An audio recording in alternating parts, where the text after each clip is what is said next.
Olá, turminha do Maternal 1, tudo bem? Hoje nós vamos trabalhar traços, sons, cores e formas.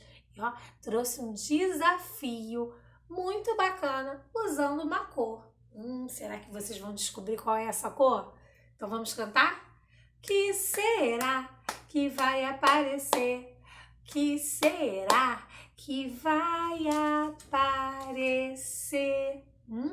Que cor é essa aqui, Maternal 1? Isso mesmo, é a cor verde. E eu fiquei pesquisando aqui na minha casa o que tinha da cor verde. E olha o que eu encontrei. Encontrei um copo de coqueiro, ó, da cor verde. Também pesquisei outras coisas aqui na minha casa da cor verde.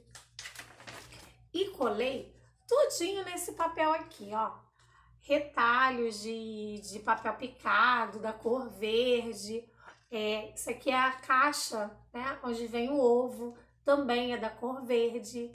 Então, pessoal, o nosso desafio de hoje é o seguinte: vocês vão aí na sua casa pesquisar o que vocês têm da cor verde. Rótulos, papéis, pode ser a caixa de ovo, o que você tiver aí.